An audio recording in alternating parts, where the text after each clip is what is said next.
Well, good morning, everybody, and thank you for joining us Saturday early morning. We are pleased to bring this event to the community of Lehigh Valley. As we know that COVID-19 is a very, important topic right now, especially the vaccines, and people have, including myself, we have lots and lots of questions.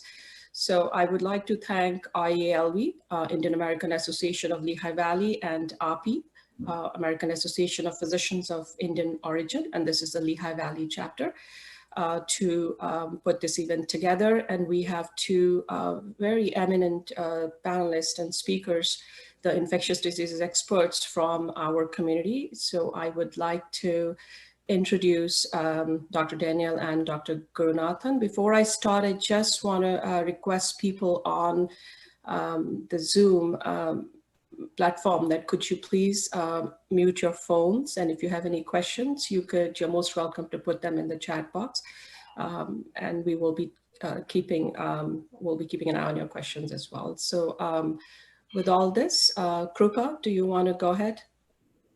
Hi, Dr. Singh. You can hear me? Okay. Okay. All right. Thank you for organizing the event. First of all, to Dr. Singh, I would like to thank IAALV and AAPI as well for hosting this event. Very honored here to share my medical knowledge and my experience with the vaccine with the community. And I'm also very honored to share this platform with Dr. Gurunathan, who's a very distinguished researcher, and I'm sure we'll learn a lot of good things today about the COVID vaccine. Okay. You want me to go, Vasu? Yes, Sanjay, please. Hi, I'm sorry I'm not on video because it says my connection is unstable. Yeah. So I want to just, apologize for that, and I'll just be on audio, but you can see my picture. Yes, we're seeing wonderful picture, yes. I'm only 20 years old, so it was a lot younger when I took that picture, but that's okay. You haven't aged a day, it's okay. But I've been, as many of you know, I've been part of this community for over 2 decades. My training is infectious disease and allergy and immunology. And I spent my time doing vaccine development and vaccine research for Sanofi Pasteur. And over the 2 decades, I've had the good fortune of licensing and developing many vaccines that your children and you yourself have been getting, like the flu vaccines. And I'm also honored to be part of the COVID vaccine development process. And we are developing our own vaccine at Sanofi, but I've also taken part as a peer and as an expert in vaccine development in general for COVID. So I'm there to answer questions for you because as a preamble, I will say that, as many of us are parts of many social media and WhatsApp groups and Facebook, and the amount of good information and the amount of misinformation out there about COVID vaccines and vaccines in general is tremendous. And I want to couch that by saying that I'm not here to police that. I'm just here to say that I will try and stay above the fray and only provide you information that I know is scientifically valid and has been reviewed by peer experts. Because I do not want to propagate and spread, lots of dubious claims and facts that are floating around in these various social media. And it's really important because it shapes and determines the way we think about COVID vaccines and how we accept them. Vaccine hesitancy is a big problem in general, overall in all our communities, and particularly I've noticed also in our Indian community here. And it's primarily a function of a lot of misinformation or poor information out there in many of these social media platforms. So my hope is that through our session today, we will do our best to try and clarify for you some questions, some myths, some facts around vaccines. And then Dr. Singh is going to be our mediator today of shepherding us through all the questions that you may have. And I and Krupa would be happy together with Vasu to answer these questions. So look forward to this session, and thanks for hosting the session, Vasu. Thank you. Thank you, Sanjay. So let's just get started with some very important questions, because as a primary care physician, I get to speak with hundreds of people in a week. There's just a general anxiety and fear among many people about the vaccine. So maybe one of you can talk about that why are people so scared, and why are they reluctant to take the vaccine? I'd like to start with this. I think being in the community, I practice general infectious disease for the Lehigh Valley Health Network. And, in the Lehigh Valley area, we've seen this flood early on, and lots of people from more metropolitan areas coming here.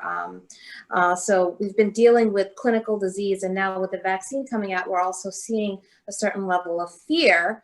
And like Dr. Gurunathan said, there's a lot of things on social media, just kind of updating my knowledge and trying to organize myself for this talk. Just the amount of pseudoscience on YouTube and Google, things that don't really make sense if you take time to think about it. I think that is adding to a lot of the vaccine hesitancy. I think there are people that are scared, first of all, about the disease because of misinformation about that, and then you add the vaccine to the mix. It's just a very heightened level of anxiety, and people want to do the right thing, and they're just misunderstanding so much that's passed off as science in the media. So hopefully, with this talk, we can dispel some of the common myths that have been going around. So I think we definitely need more public awareness and education. That's what I'm getting to put those clarifications out there. Very good.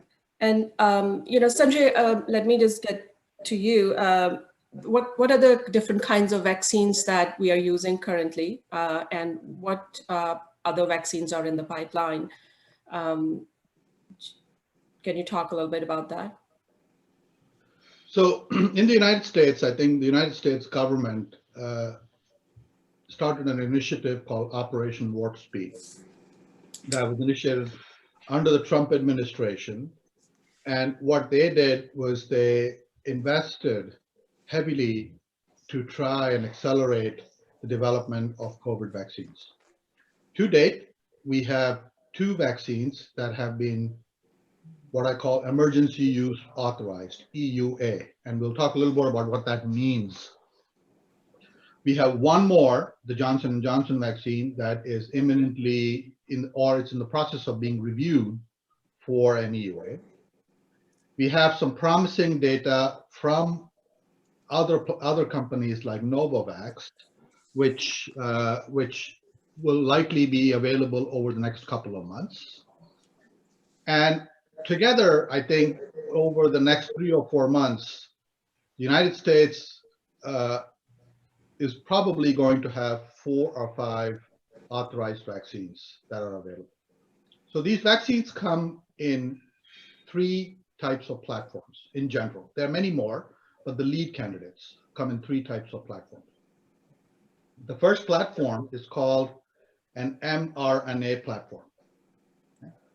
And that platform, there are 2 vaccines that are currently authorized with that platform: the Pfizer vaccine, the BioNTech Pfizer vaccine, that many of you probably have received or will receive, and the Moderna vaccine, which is, these vaccines are called mRNA vaccines. Then there is a vaccine currently under review by the FDA from Janssen Pharmaceuticals, J&J. And those type of vaccines are called vector-based vaccines. So they are actually attenuated viruses that act as vaccines. And then the last platform, excuse me 1 second, let me get my phone.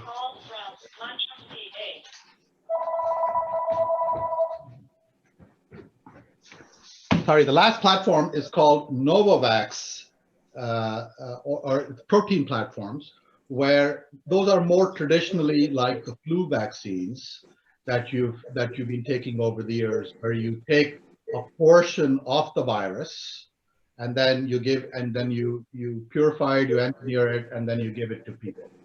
So these are the three lead platforms that are available. Two of them are authorized, one of them is getting reviewed, and there are more to come over the next few months. Okay, so this would definitely help us with the shortage of vaccines when we have the third one, or what about the shortage? Like, why do we have shortage nationwide? Well, I think there's many reasons for the shortage, right? One, there is truly the demand is being not met by the supply. That's certainly also an issue, one issue. The second issue pertains to the fact that the rollout or the implementation of how these vaccines are given to people has not been consistent. And as the United States public health machinery learns more and gets matured through the process, I think over the next month, a lot of these shortage questions and implementation questions are definitely going to get improved. So it is, yes, it is a problem as it stands today, but I think it's surely to be fixed. So I'm very optimistic that it will be fixed very soon. Thank you, Sanjay. Now, another question is for a lot of our community members to travel back and forth to India and some other Asian countries, or out of United States, I mean. So people have questions that what about vaccines in other parts of the country, and especially India, because India is a leader in vaccine right now, and they've been distributing vaccines to different countries. But some people have questioned the duration of the trials and, whether they are really working or not. So do you have any comments on that? Sure. I mean, every country goes through its own approval and regulatory process, right? And I think India has gone through theirs, and they have decided to authorize 2 vaccines in India as it stands now. In the United States, we have our own process through the FDA. And indeed, for many countries where the regulatory authorities are not as mature as perhaps the US and India and some other countries like Europe, you have supranational organizations like the WHO looking at authorizing and reviewing these vaccines and approving them for distribution and use. So, it's not my place to say this vaccine is better than other, or this is not a good vaccine. I think I leave it up to the national regulators and their experts to be able to review the data and be able to approve the vaccine for their population. So I have full trust that, for example, the Indian government has gone through their appropriate peer review and have deemed those vaccines to be appropriate for use in the Indian population, as has the FDA for the United States. Thank you. Could I add to that, Dr. Singh? You know what, I did review a little more about the vaccines available in India yesterday, and I found out the Covishield actually is the AstraZeneca vaccine, which is being used in Europe currently. I anticipate that they will approve this as well in the US. And the other vaccine is an Indian brand by Bharat Biotech, the Covaxin. This is a different modality of the inactivated SARS-CoV-2 virus. So it's different than the vaccines we have here. Like Dr. Gurunathan was saying, the AstraZeneca vaccine is going to be the adenovirus vector platform. It's also different than the mRNA vaccines we're using here. But I anticipate that we will get these types of vaccines in the US eventually. The benefit to these types of vaccines is that they're releasing in India is that they don't need to be frozen like the mRNA vaccines. So if you were trying to implement the same vaccines we are here in India, it will be much harder for them. So the government and the regulatory authorities are doing what is more feasible for them. Also, AstraZeneca has pledged to not make a profit off these vaccines and make it more accessible to developing countries. So I think that may be also part of the reasoning why these vaccines are being chosen. But overall, I think the safety trials, they've been kind of condensed, but they should be safe and efficacious. And each country has to do what works for them to get the most bang for their buck, protect their as best they can. Thank you, Krupa. So, another question that comes up is the duration of the trial. So can one of you talk about that? Because people think that typically the trials do run for years, and these vaccines were brought into the market in a very short time frame. So how can, is this misinformation, or can you guys talk a little bit about that? So I can go through a little bit about what the process is. The process has been compressed, but the quality of the process has not been compromised. So I think it's important to realize that almost every agency in the world has had unprecedented cooperation, and every agency in the world has synergized with each other to try and do these reviews so that the quality and the stringency of the information is reviewed critically and carefully.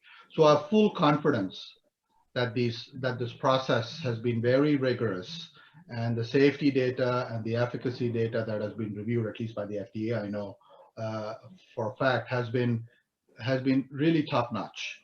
Right? So I think you can have full confidence in the entire process and the evidence that has been presented to the FDA. Now, there are some terminologies that are important to understand. EUA is a terminology that constantly gets thrown around. It means emergency use authorization. And then there's also a term called BLA, biological license application, that gets thrown around. Now, in some ways, I don't want to get too technical, but the simple way to think about it is think about it as a spectrum. You normally, when you do vaccine development, you show that the vaccine is safe, you show the vaccine works, it's efficacious, and then you follow subjects for 6 months or a year to make sure that the long-term safety is very well established. And then you go through a formal review process, and then you license the vaccine. In this case, given the urgency of the pandemic and the urgent public health need, what the FDA said was that maybe we don't have to wait for 1 year follow-up. What we will do is look at the data 2 or 3 months after the dose. And if it looks good, because most of the side effects happen almost immediately after receiving the vaccine, it will be sufficient evidence to at least approve the vaccine under emergency use. Now, that doesn't mean that the studies have stopped. They are ongoing. They are continuing to collect information, and the manufacturers of these vaccines are obliged to follow all the subjects and report safety, and including long-term safety, as time goes by. Right? So I think they will eventually, in the next few months, submit a full application, a license application, which is the more traditional application for their review and approval. So the process has not been shortcut, and the process has just been accelerated, I guess, to provide access to the vaccines quickly, because we know these vaccines work and they're safe, and they will really help turn and stem the epidemic that we are facing. Sure. Thank you, Sanjay. I think that was a very good explanation, and I'm sure many of us who have questions, this was a very good answer.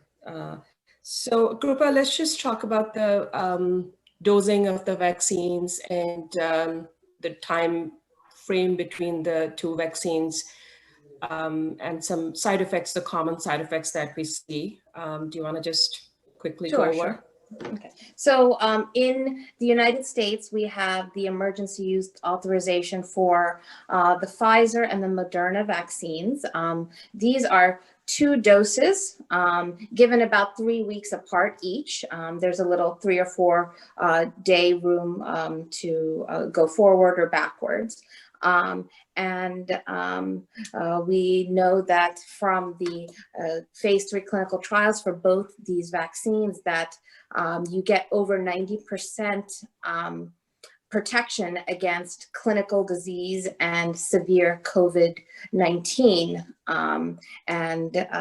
Most of the side effects that have been associated with these vaccines have been just minimal local effects, like people will complain of fatigue, muscle aches, fever, and such. And it's about 20% of the tested population had these types of side effects. In the Pfizer vaccine specifically, there was an increased report of these diffuse complaints about pain and fever after the 2nd dose of the vaccine. That was not reported from the Moderna vaccine.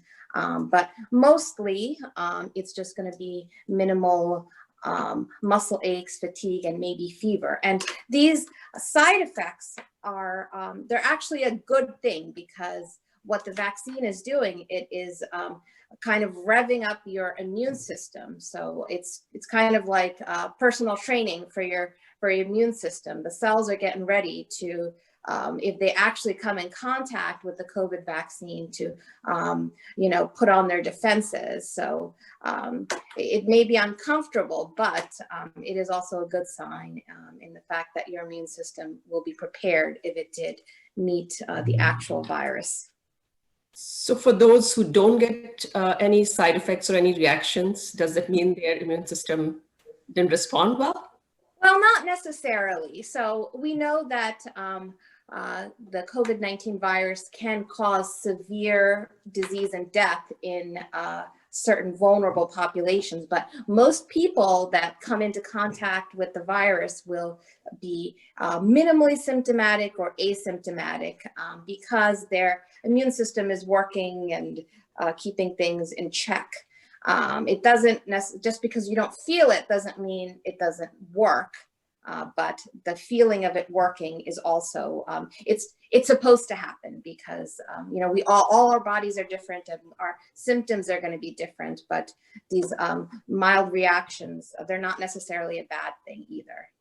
Let me maybe add to that. I think what you are alluding to is a question I get all the time, Vasu, saying, oh, I know somebody who got the vaccine and they really didn't have any side effects. And oh, that means the vaccine is not working. Yes. Right. And I think that is really a myth. So let me explain that a little bit.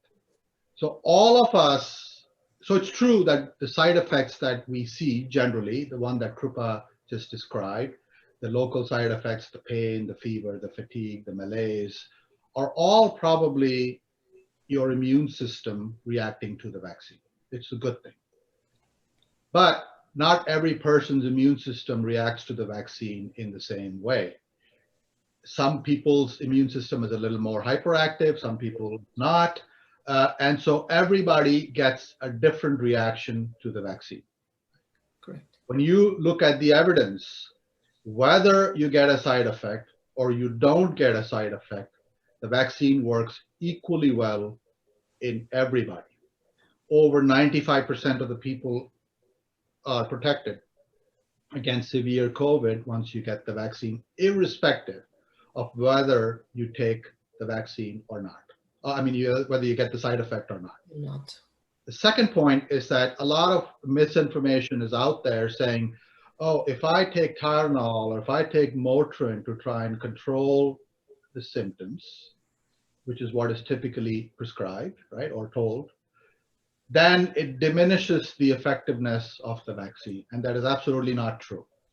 When you look at the evidence, whether you take Tylenol, whether you take Motrin, whether you take nothing, it does not affect the way these vaccines work, right? So those are, I think, important aspects of understanding or delinking your side effects with the effectiveness of the vaccines. They're two separate things. Thank you, Sanjay. But some people, I know they take Tylenol precautionary prior to taking the vaccine. So should people do that, or there's no need for that? Generally, my advice is no, but if you are feeling symptoms, then there is absolutely no reason why you should not take benefit of these medicines. Okay, thank you. And side effects, do we see more side effects after first dose or the second dose, just in general? Well, like I said before about the Pfizer trial, specifically in the phase 3 trial, more of the patients did report these symptoms of muscle aches and fatigue and fever after the second dose. I personally did receive the Pfizer vaccine myself, and I did feel worse after the second dose. I'm not aware that this was reported with the Moderna vaccine, but again, everybody's body's different, everybody's immune system is different. The main point is that regardless of the side effects people experienced, as Sanjay said, there was over 90% protection against severe COVID disease for all of these patients. So, has there been any report of any adverse reactions like anaphylaxis, deaths? Yes, well, no deaths. There have been deaths reported to the actual disease, but no deaths related to the vaccine. So to go through some of the data after the release of the vaccine. So in the Moderna vaccine group, between December 21st and January 10th, there were over 4 million first doses of the Moderna vaccine administered, and 10 cases of anaphylaxis, which is a severe allergic reaction to a foreign substance where your throat can close up and you can have trouble breathing. So 10 cases were reported related to the Moderna vaccine, and most of this happened, 9 occurred within 15 minutes of the first dose. And these patients received epinephrine, which is a medication that acts quickly to remove the swelling and prevent any further complications from the reaction. In the Pfizer trial, in about a shorter period of time, it was between December 14th and December 23rd, about 2 million first doses were administered, and 21 cases of anaphylaxis were reported. 17 of these patients had a previous history of anaphylaxis, but everyone is alive. Everyone got epinephrine, they got the appropriate medical care, and they're doing fine. And if you break down the rate of the reaction in the Pfizer vaccine, that's 11.1 cases per million doses. Now, one point I'd like to emphasize, anaphylaxis does not mean there's anything wrong with the vaccine. You can have an anaphylactic reaction to almost any foreign substance. It's actually a reflection of how our body may react to something foreign coming in us. People have anaphylactic reactions to lots of food. In children, the rate of food allergies are rising, correct? The CDC reports about 8% of kids in the US have some sort of serious food allergy. That's about 1 in 13 children. But we are not banning eggs or nuts, or we're not trying to exterminate all the bees in the world, so we have to kind of put that in perspective. Also, the rate of penicillin allergy, penicillin is a drug we commonly use. The New York Times reports about 1 in 2,500 to 5,000 people report having a history of anaphylaxis to penicillin. We can question those numbers, but it's much higher than what's reported with the vaccines. Yet we routinely give penicillin to people because we know that the risk of infectious disease progressing that needs to be treated is worse than the risk of an allergic reaction to the medication. So we have to put it in context. Anaphylactic does not mean the vaccine is bad or doing something it's not supposed to. It means our immune system for that particular person is overreacting to something, and we need to weigh the risks versus benefits. And monitor these patients? Maybe I can add a few things, Vasu, to the discussion. Sure. First, about the adverse events, Mm-hmm. and then two, specifically about allergies and anaphylaxis, right? Two separate topics. So first, a little bit about the adverse events, because a lot of people are nervous because they don't know what to expect when they get the vaccine. So it's important to sort of frame for people what they can expect, what kind of adverse events they can expect to see if they get the vaccine. Now, typically, just to oversimplify, I'm sorry, I keep getting this message saying the host wants to start my video, and if I do that, it'll get unstable. Yeah, I think just ignore. I can't, it just freezes my screen. Okay, can you hear me? Yes, yes. Yeah, okay, so if you look at the adverse events, generally speaking, the adverse events are either mild, moderate, or severe. Right? So what does this mean? Mild means that it really doesn't bother you very much, it's just there. Moderate typically means that it affects some activities of daily living. And severe is that it really affects your activities of daily living. So roughly, and there's two types of adverse effects you can expect. Local site reactions, which typically refer to the adverse effects you experience at the site of injection, which is pain, redness, swelling at the site of injections. Typically, 50% of vaccine recipients will experience some mild to moderate local pain and reaction. Typically, these effects last for 1 or 2 days, and then they get better. They're generally very mild, right? You feel a little bit of discomfort. Less than 10% of the people experience severe local reactions, but even those you can treat with Motrin and Tylenol, and they get better. The other type of adverse events you can expect to experience are what we call systemic effects: fever, tiredness, fatigue, malaise, just a feeling of just being unwell, nondescript. These also come in mild, moderate, severe flavors, and again, 10 to 15% of people can experience these type of symptoms, right? And they typically last 1 or 2 days, and they get better. So it's very important that you be mentally prepared to understanding what these symptoms are and what to expect, but be assured that these things typically are short lasting. They are only, they last for a couple of days at most, and they get better just with Tylenol and Motrin. And just my perspective is that, these symptoms are a lot better than what you might experience with COVID. So put those into perspective in terms of what the benefit the vaccine provides you in terms of the side effects that you might be experiencing for the short term. So that's in terms of what to expect. And Krupa correctly pointed out, in general, the second dose, when you get the second dose, you get a little more side effects than you get the first dose. Okay. The first dose tends to be milder. Thank you. And how do we differentiate? So for example, say if somebody gets the vaccine and then within the next couple of days gets very flu-like symptoms, like really sick, body aches, high fever, coughing, how do we differentiate whether this is related to COVID-19 infection or this is the vaccine effect?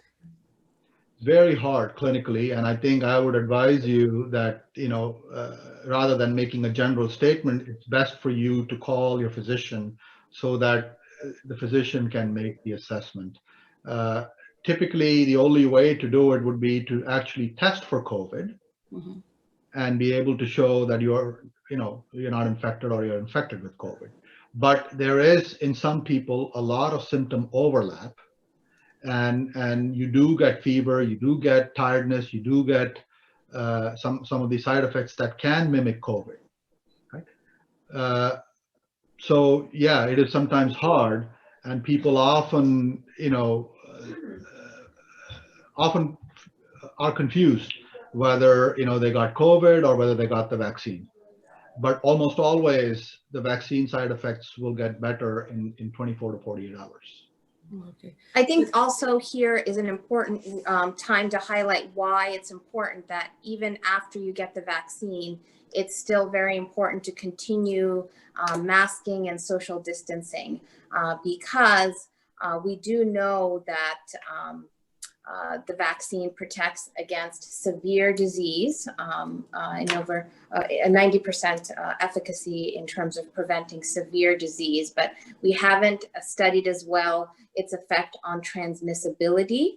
I anticipate that it will be similar, decrease in transmissibility with vaccine administration, but we do not know for sure. And there have been reported cases of people that have been diagnosed positive for COVID-19 after receiving 1 or 2 doses of the vaccine. It's hard to say, did they contract it and were pre-symptomatic before they received their first dose, or did they come in contact with an infection and contract it afterwards? But we don't have good data that the vaccines we use currently decrease transmissibility. So it's very important, even after you get the vaccine, to continue masking and social distancing to protect yourself and to protect the people that are vulnerable and may not have received the vaccine that would prevent them from developing the severe disease. Thank you. That was very helpful. Let me talk a little bit about the allergies, because I think that's important, because there's a lot of questions I get about, should I get the vaccine or not? I'm an allergic kind of person. I got a lot of allergies. What do I do? So first thing I want to point out that both the Moderna and the Pfizer vaccine do not contain egg products, do not contain any latex-based components, and do not contain any preservatives. Right? So typically, these are common components in many vaccines that you can get allergy to, and they don't contain these things. They do contain 2 compounds. One is called PEG, and one is called polysorbitate. These are also commonly used pharmaceutical compounds that are implicated, at least, in some of the allergies that have been observed with the mRNA vaccines. Right? So if you're allergic to PEG or polysorbitate, you should not be taking this vaccine. That's a clear contraindication, right? But very, very few people are really allergic to the vaccine. Okay. Now, there are sort of other vaccines that you may be allergic to or you think you're allergic to. That per se is not a contraindication for COVID vaccines. So the allergies between vaccines do not transfer to COVID vaccines. Right? So if you say I got a flu vaccine and I'm allergic to it, that doesn't necessarily mean you would be allergic to the COVID vaccine. Right? Thank you. Or I got all these food allergies and I'm generally an allergic person. Well, I experience an allergic reaction to COVID vaccines. The answer is that's not a contraindication, again, for getting the COVID vaccine. You should go ahead and consider getting the COVID vaccine. Okay. Thank you, Sanjay. In general, are there any contraindications? Are there any groups that should not take the vaccine? I think in general, the broad answer would be no. I would encourage everyone when it is available to get the vaccine that is available to them. The population with a history of anaphylactic allergies may want to take special precautions. And also, the Pfizer vaccine is approved for people 16 to 17. And I believe the Moderna is 17 and above. So we haven't done studies in children. That's ongoing currently, but we don't have any reason to believe that it would be harmful in any way to children either. But in general, I would say there are, other than these allergies that Dr. Gurunathan described, and the anaphylaxis, maybe you want to be a little cautious, but in general, I would recommend all people to get vaccinated. Thank you. So there's another, for example, somebody had COVID infection, and when should they get vaccinated? Within how many days or weeks, months?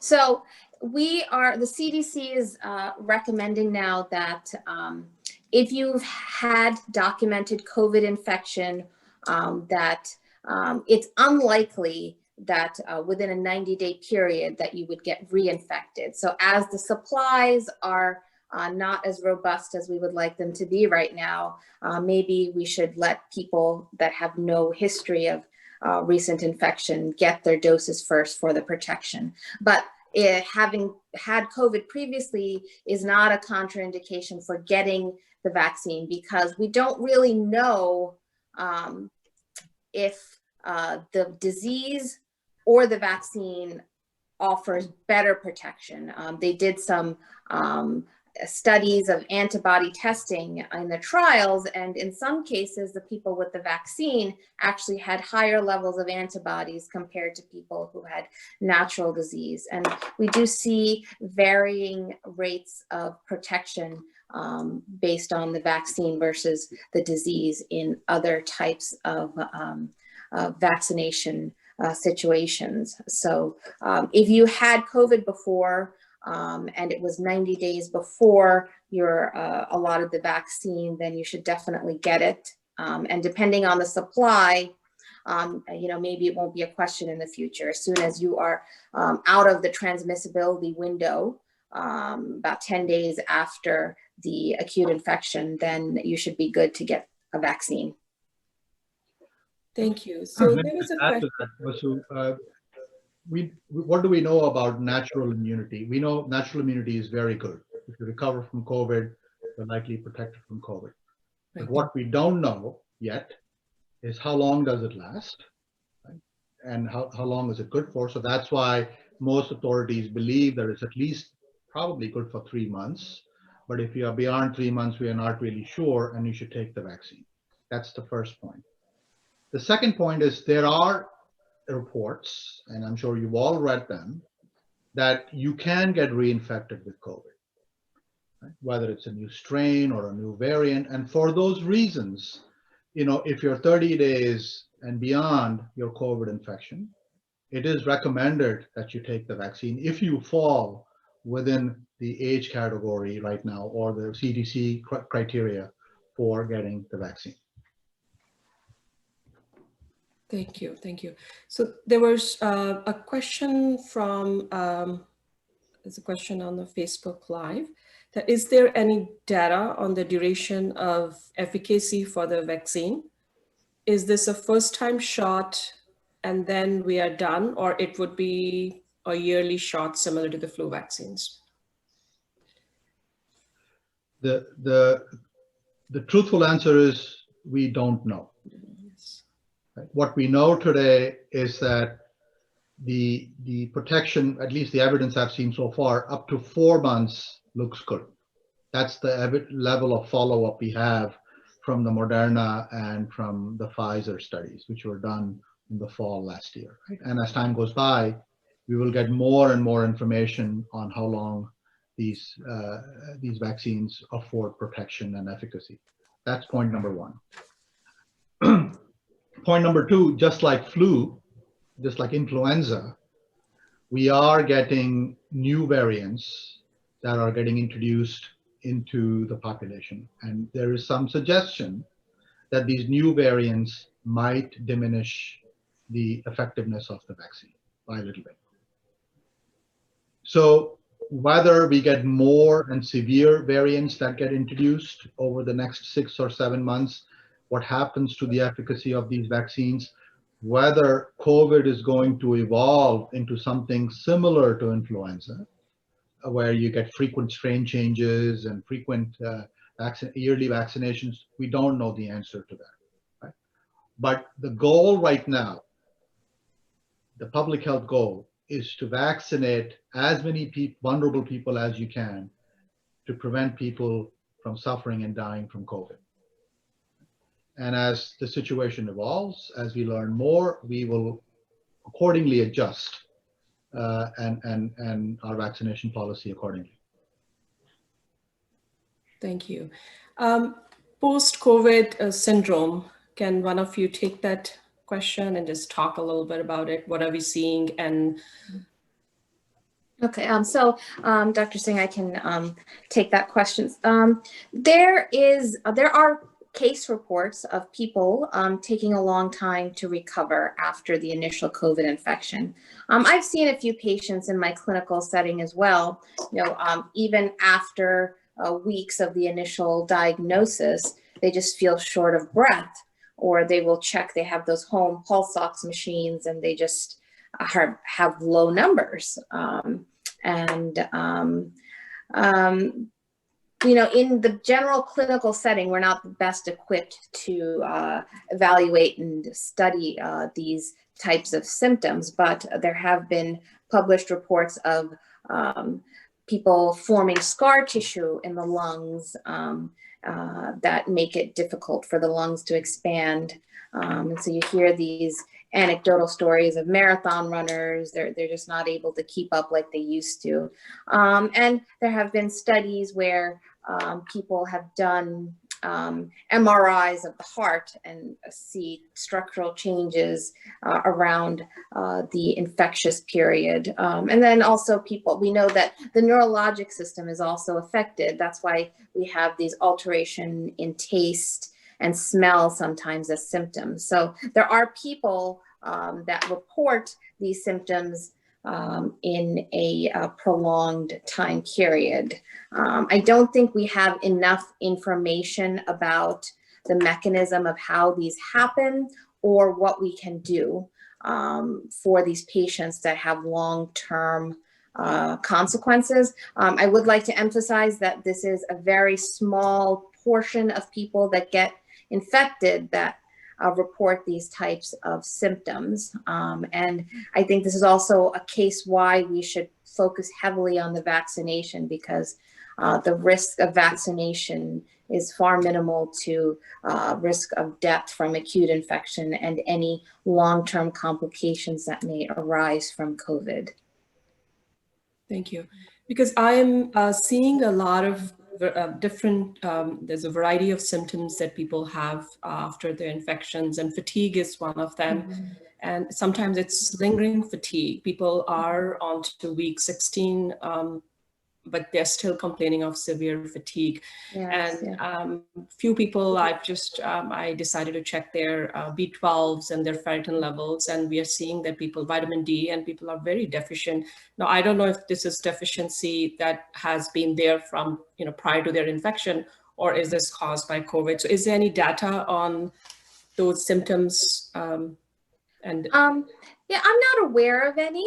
Maybe there's so much, there's so many studies being published now. I'm not specifically aware of any, vitamin deficiencies related to COVID. But if someone is complaining of these symptoms, that is a very appropriate thing to do. We should make sure there are no other organic causes to explain it. Also, I think a phenomenon these days too is mental health issues. People not adapting well to this kind of lockdown situation and isolation from family and friends. So a lot of the fatigue, sometimes it can be explained by vitamin deficiencies or some mild and things of that sort.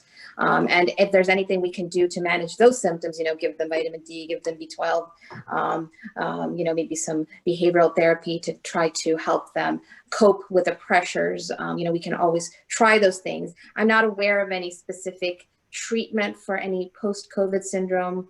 And, the thing is, though, in other situations, we have not seen it at this volume, and obviously we don't have a similar pathogen currently in circulation similar to COVID, but people do sometimes get a prolonged post-viral syndrome, and it can take some people some time to recover from it. But unfortunately, we don't have any conclusive data on how best to address it. Okay, can vaccines help with post-viral syndromes, or? We don't have any evidence that to link the immunity you'd gain from vaccines to help with any symptoms you may have had as a consequence of viral infection and the damage it may have already done in your body. So unfortunately, it can prevent you from getting reinfection, but if there are long-term consequences related to COVID, is unlikely that it can reverse anything. Okay, and a quick question about the taste and the smell, because I've had a lot of patients who just presented with taste and this losing their smelling sensation. So how long can this last with COVID infection, and what do we recommend? Unfortunately, that's an I don't know answer as well. We do know that you can have some inflammatory responses with your neurologic system, and that is the extent of what we know regarding how you develop these symptoms. But again, in terms of long COVID or how it arises and how to best treat it, that's not something that we can definitively answer. How about travel? I don't know if you guys have the answer to this question, but people who have had their 2 vaccines, do they still need the testings for travel, or they need to be tested for the COVID vaccine? Or Yes. So I think it's very important to understand when you say these vaccines are 95% effective, what that means and what that does not mean. Right? What that means is that if you have gotten 2 doses of the vaccine, the likelihood that you are going to get severe outcomes from COVID exposure is very low. In other words, the likelihood that you would go to the hospital and be admitted to the hospital is very low. That's how these vaccines work. But what people don't appreciate is that does not mean that these vaccines might protect you against mild disease, which it does, but we don't know that for a fact, or prevent you from getting to be asymptomatic and transmit it to others. Right? So you may have received 2 doses of vaccine, still may be infected with COVID, and you may be transmitting it to others. So for that reason, it is very important when you travel that you test to make sure you're not an asymptomatic carrier of COVID, despite the fact you've gotten the vaccine. So it may not, from a personal standpoint, you may not be at risk for getting severe disease, but you could be transmitting COVID to other people. We don't have enough evidence today whether these vaccines prevent transmission or not. There was a recent report from the AstraZeneca vaccine that there is some evidence that it might prevent transmission, but more evidence is needed before we can say that for sure. Okay, thank you, Sanjay. That was very helpful. We didn't touch children and pregnant women, so I just want to quickly touch that issue because tons of questions on a daily basis about when are we including children and when are the children going to get the vaccines, and pregnant women. So either one of you can take it. Actually, Dr. Singh, I would like to talk about the pregnancy question. I'm hearing a lot online about the question of safety in pregnancy and questions of the COVID vaccine causing sterility. Not to, spread any misinformed post, but I'd like to address one specifically that just kept coming up. There was a post by a former employee of the Pfizer company. This is someone that worked for Pfizer about 10 years ago, named Mike Yaden. He worked in a different department of, not even in vaccine development, but there was a post that kind of went viral and got morphed into a very different story. So him and a colleague posted something about the COVID vaccine. The RNA will allow the body to form spike proteins, which contain a protein that is similar to a protein we find in the human placenta called syncytin. So they are concerned that the spike protein contains this syncytin homologous protein. So when your body forms antibodies against this protein, he just clarified that we should verify that this will not, the antibodies will not attack a human placenta during pregnancy. So this kind of has morphed into something else. The first point about this is that the spike protein produced by the vaccine and the spike protein contained in the coronavirus contain the same protein. So if your body is forming antibodies against this protein, you're going to get it regardless of if you receive the vaccine or if you get infection from the actual virus.